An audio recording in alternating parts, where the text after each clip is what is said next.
Hello दोस्तों। आज हम देखने वाले हैं कि इकोनॉमिक्स क्या है, इसका मतलब क्या होता है, meaning and definitions of economics. अर्थशास्त्र की परिभाषा देखने वाले हैं और अर्थशास्त्र का मतलब देखने वाले हैं। परिभाषाएं जो कुछ महान अर्थशास्त्रियों ने दी हैं। What is centre of economics, और हम ये भी देखेंगे कि इकोनॉमिक्स अर्थशास्त्र का केंद्र बिंदु क्या है। और उसके बाद हम देखेंगे कि कौन सी प्रमुख किताबें हैं। इसमें मैं आपको वो प्रश्न बताता चलूंगा जो बहुत बार परीक्षा में पूछे जाते हैं और आपके लिए इम्पोर्टेंट है। तो आइए शुरू करते हैं। इकोनॉमिक्स। इकोनॉमिक्स दो शब्दों से मिलकर बना है, ओइकस और नेमिन। ओइकस का मतलब है हाउस और नेमिन का मतलब है टू मैनेज, मतलब मैनेज करना। तो इकोनॉमिक्स मतलब ऐसा विज्ञान जो इस बात का अध्ययन करता है कि आपके पास जो लिमिटेड फंड्स हैं, जो लिमिटेड सामान है, जो लिमिटेड पैसे हैं, आपके पास जो भी अवेलेबल सीमित संसाधन हैं, उनसे आप अपने घर को किस तरह से मैनेज करते हैं, किस तरह से प्रबंधन करते हैं कि आपको अधिक से अधिक संतुष्टि प्राप्त हो सके। देखिए नीचे की परिभाषा भी यही बता रही है, managing an household using the limited funds available in the most satisfactory manner possible. मतलब सीमित संसाधनों, जो आपके पास उपलब्ध सीमित संसाधन है, उनका आप किस प्रकार से प्रयोग करते हैं कि आपको ज़्यादा से ज़्यादा संतुष्टि प्राप्त हो सके। रॉबिन्स की परिभाषा नीचे लिखी है, देख सकते हैं आप। Economics is a science which studies human behaviour as a relationship between ends and scarce mean which have alternative uses. तो ये भी परिभाषा वही बता रही है जो मैं आपको बता चुका हूँ। ये भी देखिए वही लिखा है, economics deals with how the numerous human wants are to be satisfied with limited resources.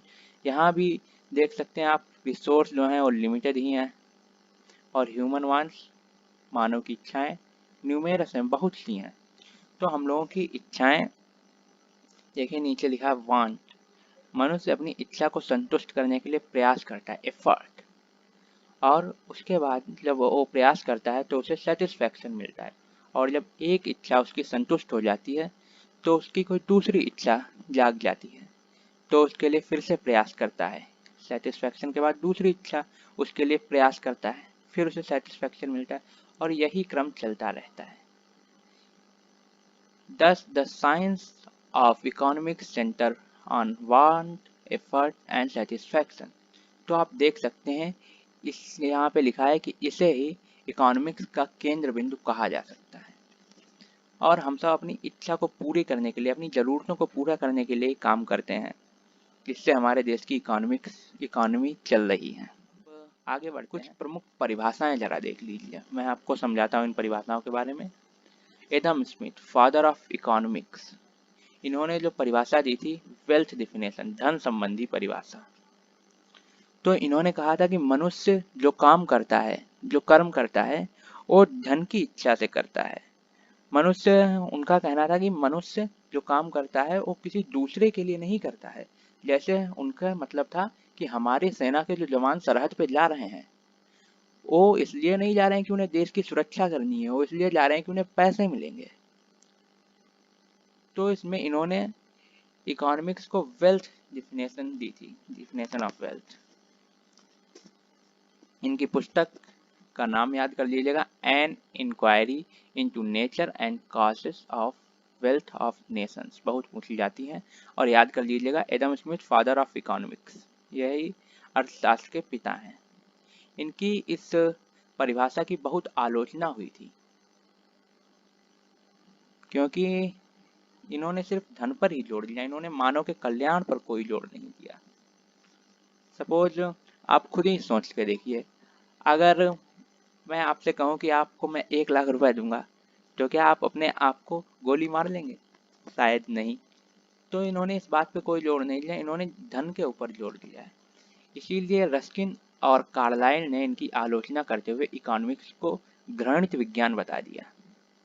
देखिए नीचे लिखा भी है, Ruskin and Carlyle condemned economics as a dismal science. इसके बाद फिर इनकी परिभाषा से जो आलोचनाएं हुई थी, उसके बाद मार्शल ने परिभाषा दी, वेलफेयर डिफिनेशन, कल्याण संबंधी परिभाषा, ये मार्शल ने दी है। और इनकी किताब का नाम है प्रिंसिपल ऑफ इकोनॉमिक्स। इसे याद कर लेना। इन्होंने कहा था कि अर्थशास्त्र धन का अध्ययन नहीं करता बल्कि यह मानव के कल्याण का अध्ययन करता है। इसके बाद रॉबिन्स ने परिभाषा दी थी स्कैर्स डिफिनेशन। स्कैर्स डिफिनेशन मतलब दुर्लभता संबंधी परिभाषा, जो मैं आपको पहले बता चुका हूँ कि इन्होंने परिभाषा आपके ऊपर दिखा चुका हूँ मैं, आप देखिए। ए अकॉर्डिंग टू रॉबिन्स ये परिभाषा, economic is a science which studies human behaviour as a relationship between, यहाँ पे जरा फोकस कीजिए, ध्यान दीजिए, between ends and scarce means which have alternative uses. तो इन्होंने यही कहा था कि हमारे पास जो सीमित संसाधन है उनसे उनका प्रयोग हम किस तरह से करें कि हमारी अधिक से अधिक इच्छाएं संतुष्ट हो जाए, हमें ज़्यादा से ज़्यादा संतुष्ट मिले। तो ये है इनकी स्कार्स डिफिनेशन। इनकी किताब है an essay on the nature and significance of economic science. इसके बाद एक ग्रोथ डिफिनेशन है, इनका नाम ही याद कर लीजिएगा, professor Samuelson, professor Paul Samuelson. आगे बढ़, fundamental question in economics are, तीन मूलभूत प्रश्न है अर्थशास्त्र के कि क्या हमें उत्पादन, किस चीज का उत्पादन करना है, कैसे उत्पादन करना है और किसके लिए उत्पादन करना है। क्योंकि अगर कोई खरीदने वाला नहीं होगा तो उत्पादन आपका व्यर्थ जाएगा। तो तीसरा प्रश्न बहुत जरूरी है, whom to produce। दूसरा प्रश्न है हाउ टू प्रोड्यूस, आपको ये भी पता है कि क्या उत्पादित करना है, क्या बनाना है, आपको ये भी पता है किसे चाहिए, लेकिन आपको नहीं पता कैसे बनाना है, तो आप उसे नहीं बना सकते। दूसरा, आगे बढ़ते हैं, economics is a science. Economics क्या है, साइंस है या आर्ट है? तो इकोनॉमिक्स साइंस और आर्ट दोनों है। साइंस क्या होते हैं, systematised body of knowledge traces the relationship between cause and effect. जरा समझिएगा बच्चों, सिस्टमैटाइज्ड बॉडी ऑफ नॉलेज, आपको जो नॉलेज है वो क्रमबद्ध अध्ययन है, क्रमबद्ध, इसमें कोई काम पहले नहीं हो सकता है, सब क्रम के साथ चलेंगे। जैसे आपको खेती करनी है तो आप सबसे पहले बीज बोएंगे, उसके बाद फसल उगेगी, उसके बाद काटेंगे, उसके बाद बाजार में जाके बेचेंगे। ऐसा तो है नहीं कि आप पहले ही फसल काट लो और बाद में फिर कभी बोते रहना, नहीं, सिस्टमैटिक है। तो इकोनॉमिक्स तो साइंस वो होती है जिसमें systematic knowledge of body, systematic body of knowledge. और आगे, traces the relationship between cause and effect, cause और इफेक्ट के बीच में संबंध होता है। जैसे अगर हम यह करेंगे तो इसका परिणाम क्या होगा, इकोनॉमिक्स में भी ऐसा ही है। अगर आप अपनी वस्तु की कोई कीमत बढ़ा देंगे, आप अपनी कोई वस्तु बेच रहे हैं उसकी कीमत बढ़ा देंगे तो उसकी मांग में कमी आएगी। ऐसे ही कुछ सिद्धांत हैं इकोनॉमिक्स में, हम आगे के वीडियोज में उसे भी देख लेंगे। और सिस्टमैटिक नॉलेज ऑफ बॉडी, तो इकोनॉमिक्स भी एक सिस्टमैटिक बॉडी है नॉलेज की। आगे बढ़ते हैं, सोशल साइंस, इकोनॉमिक्स किस प्रकार की साइंस है? तो इकोनॉमिक्स सोशल साइंस है, और याद रखना इकोनॉमिक्स को क्वीन ऑफ सोशल साइंस भी कहा जाता है। और एक इस प्रकार की साइंस है, पॉजिटिव साइंस है या नॉर्मेटिव साइंस है। तो सबसे पहले तो मैं आपको बता दूं पॉजिटिव और नॉर्मेटिव साइंस क्या होता है।